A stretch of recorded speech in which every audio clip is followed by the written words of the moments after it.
Every morning, she came before dawn. No jewelry, no performance. Just her worn wrapper and her empty water pot and her quiet feet on the wet bank. The three fine women came once, dressed in everything except what the river was looking for. Amma came every morning for years and never knew she was being seen. Not by the village, not by the prince, not by anyone who walked on 2 feet. But the river never missed a single morning. And on the morning the whole village stood watching at that riverbank, the river finally showed them what it had known all along. Aha. My people, come sit. Pull your mat close to this fire and let the night wrap around you like a good cloth. The Akan people of the old Ghana, the sacred lands, they had a saying the grandmothers whispered while they swept their compounds at night. They said, "Water never lies." You can dress water in a fine pot. You can carry it with grace. You can pour it slowly for a king. But water only flows where it is truly called.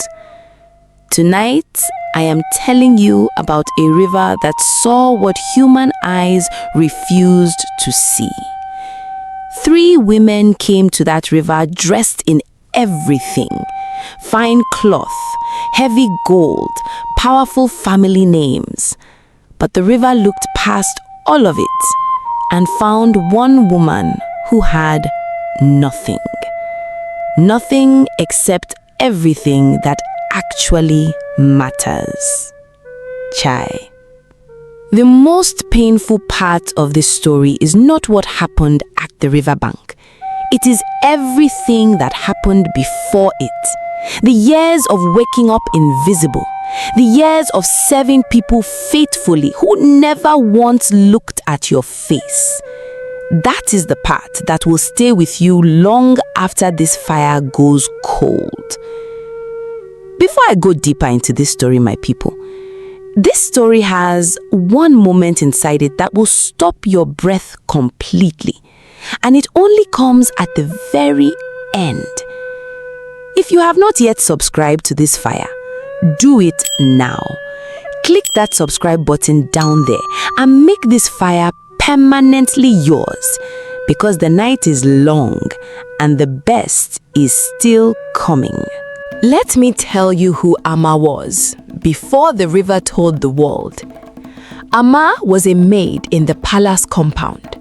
No family wealth, no title, no status. She fetched water every morning from the sacred river before the sun fully woke and the birds began to sing. She swept courtyards, she carried loads, she cooked over fire pits in the afternoon heat. She cleaned rooms that other people dirtied without a second thought. She moved through the compound like a shadow, quiet, invisible, useful to everyone and noticed by nobody. Her wrapper was always worn, her sandals always thin at the sole. She ate after others finished and slept in the small room at the very back of the compound, where the cold wind pushed hard through the gaps in the clay wall every single night without asking permission. Nobody asked her if she was cold. Nobody asked her anything at all. 3 women made her daily life particularly heavy. The first was Akua. Akua was the daughter of the richest merchant in the entire region. She wore gold like it was her skin. Rings stacked on her fingers, heavy bangles running from her wrist all the way to her elbow. A neck piece so fine it caught light from across a whole compound. She spoke to servants the way most people speak to old furniture. Not with cruelty, with forgetting. Like a woman who has been comfortable so long she has forgotten that the people serving her can feel things. One morning, she called Amma without even looking up from what she was doing. "You, water maid, take my pot to the river, bring it back full." Amma's own pot was already on her head ready for the morning walk. She took it down without a word, picked up Akwa's pot, walked to the river, filled it carefully so not one drop was lost, carried it all the way back. She set it down gently at the doorway, and as she turned to leave, she heard laughter. Akwa stood with 3 friends under the shade tree, pointing at Amma's wrapper. Old cloth, faded at the hem, thin from too many mornings of honest work.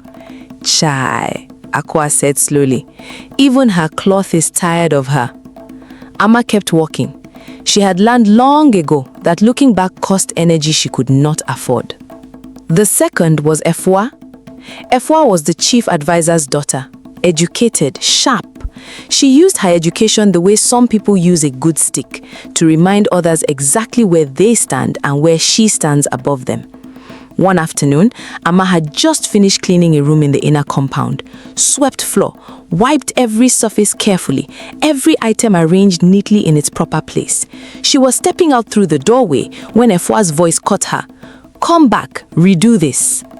Amma turned and looked at the room behind her. It was spotless. There was nothing to redo. She looked at Efwa.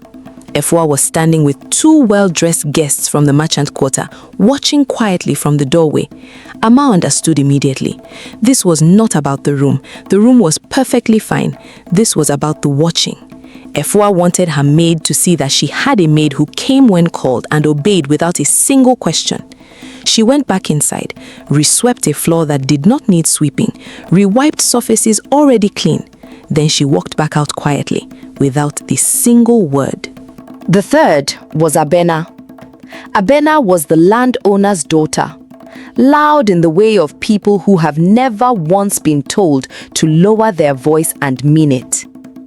One afternoon, at the village market, near the cloth sellers, where everyone could hear, Abena was arguing hard with the trader about price. The trader said something foolish. Abena laughed loudly and waved her hand dismissively. "I beg, even Amma, the water maid, has more sense than that." The crowd around her laughed along.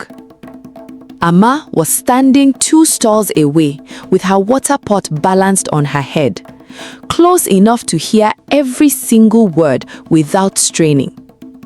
She stood completely still for one moment.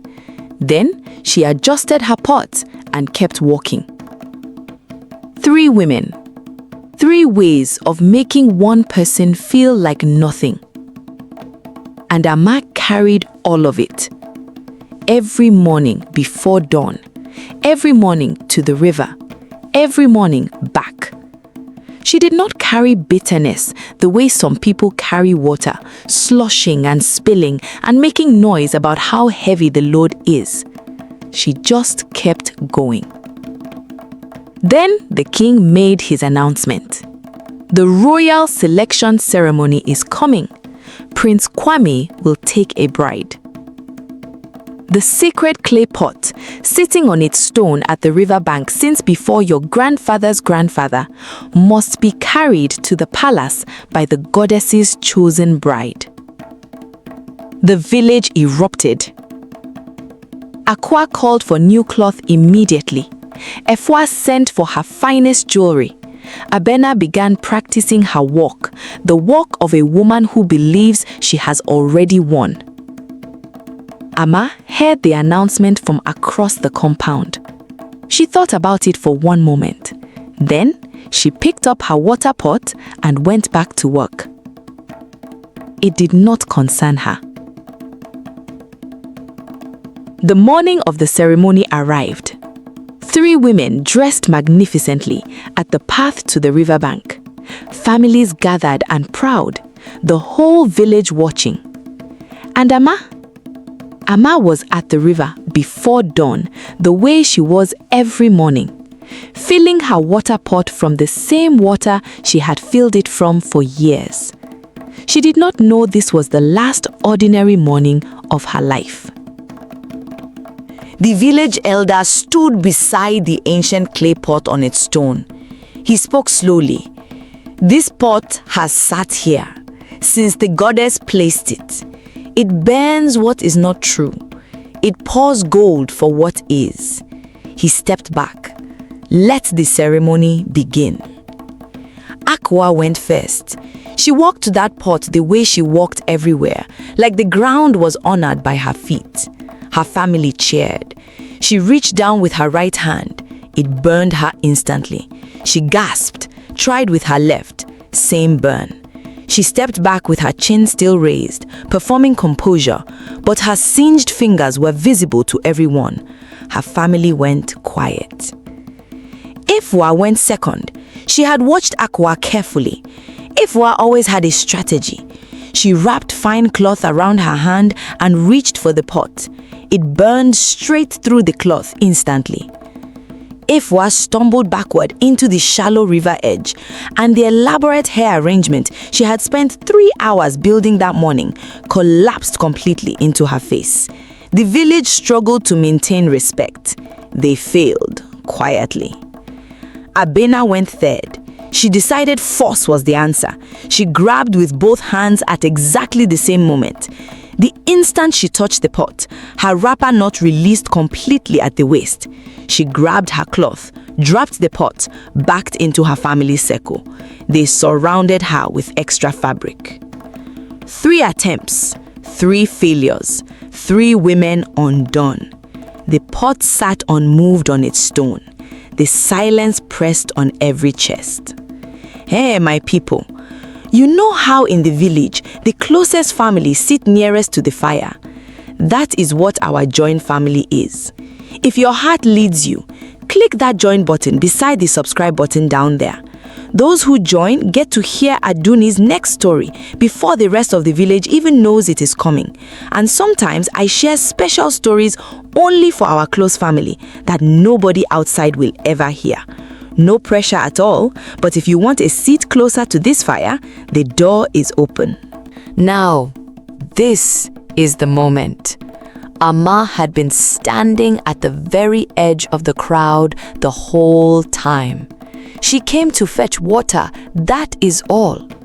After Abena's humiliation, the crowd buzzed and shifted, people turning to whisper, families rearranging, the whole riverbank alive with noise.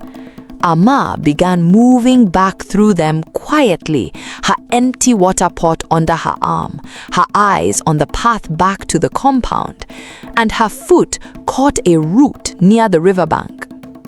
She stumbled forward. Her pot lurched from under her arm. She reached down fast, the pure instinct of a woman who has carried water her whole life and cannot afford to break a pot. Her hand closed around something on the stone.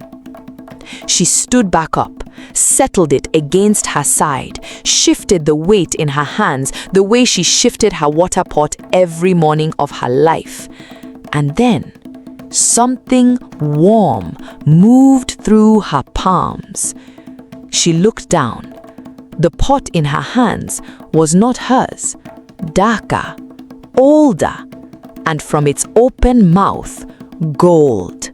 Slowly at first, then faster, then the whole river shimmering gold from the shallow bank to the deep middle, the entire sacred water glowing like something the gods had breathed on. Amma stood there and looked at her own hands. She turned them over. She looked at the pot again. Pure, genuine confusion on her face. Not triumph, not performance, like a woman who reached for groundnuts and pulled out a burning star. Nobody called her. Nobody chose her. Nobody invited her forward. She was just trying to get back to work. The silence spread through the crowd, one person at a time. First the elder, then Prince Kwame, then everyone. The whole village in complete silence, watching gold pour into the sacred river from the hands of the woman they spent years not seeing. Hello guys, if you're enjoying this video, subscribe to my channel for more contents, for more African folktales video from the fireside. Thank you. The gold flowed freely. The whole river shimmered from bank to bank. Amma stood holding the pot, still confused, not performing anything for anyone, just genuinely bewildered, the way you are when something ancient and enormous has chosen you and you have no words for what is happening. Prince Kwame stood on the bank and watched. Not shock, not excitement, recognition. The quiet look of a man who has watched women perform grace his entire life and is now seeing something completely unperformed for the very first time. Not falling, recognizing. The way you recognize your own name when someone finally says it correctly. My people, this fire is burning at its hottest right now. Stay with me to the last ember. If you have not yet made this fire your home, subscribe now. Click that button. You are not a stranger here. You are family, and family does not stand outside in the cold. Come inside. Akua's face went stone cold. Ifua's educated composure cracked visibly. The voice she weaponized against Amma faltered and fell away from her face. She looked at Amma with something she had never once shown her before. Fear. Abena gripped her rewrapped cloth with both hands and stared at the woman she used as a punchline. She had nothing, no movement, no words. The village elder stepped forward. The river has spoken. That was all. The river had already said everything louder than any human voice could have. Prince Kwame walked to his father. The river has spoken. I have seen it. The king looked at his son, looked at the gold still pouring into the water. He nodded once. Amma stood at the river, gold still flowing from the ancient pot, looking at the water she had visited every single morning of her working life as if she was seeing it for the very first time. The three women did not go home quietly. Akwa went home and started talking.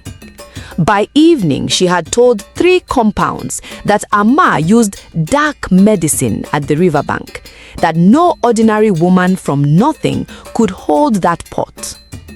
The next morning, every piece of gold jewelry in Akwa's household had turned to river clay overnight.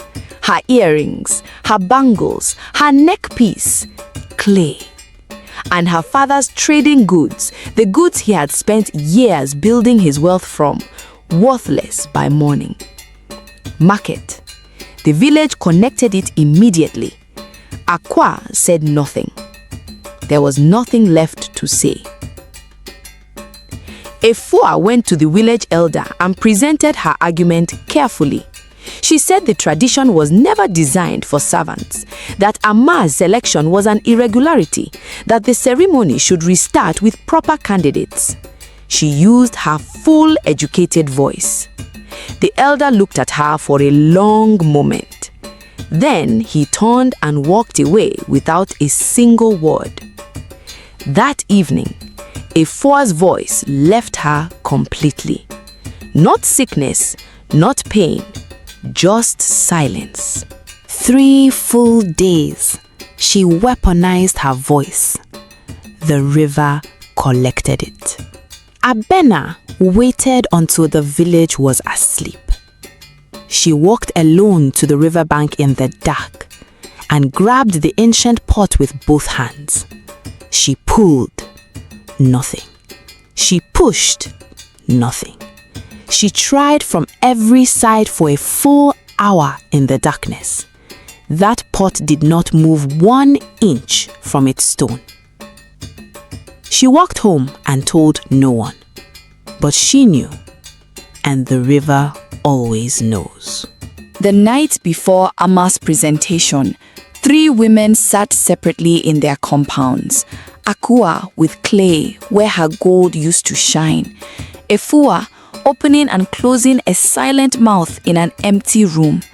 Abena sitting with sore hands and a stone that would not give. each one understanding now what cannot be argued, what cannot be bought, what cannot be moved. The shame they poured on Amma for years came back to each of them in the exact shape they give it. The formal presentation came. Amma did not dress above herself. She wore clean cloth. She walked to the presentation the way she walked everywhere, quietly, simply, without performance. Like a woman used to carrying weight and needing no audience to do it. The village watched in the strange quiet of people adjusting to something they did not expect but cannot deny. The 3 women were present. None of them caused any more trouble. The river had already answered every objection they had. Prince Kwame stood before the village and said one thing. The river does not choose who shouts the loudest at its banks. It chooses who has been coming to it quietly every single morning. The morning after the presentation, the ancient clay pot was gone from its stone. The river flowed normally. No gold, just water. Its work was done. Amma went to the river bank that morning, the way she had gone every morning of her working life. She stood and looked at the empty stone for a long time. Then she filled her water pot from the river, lifted it on her head, and walked back toward the palace. Her palace now. The river was watching her every single morning.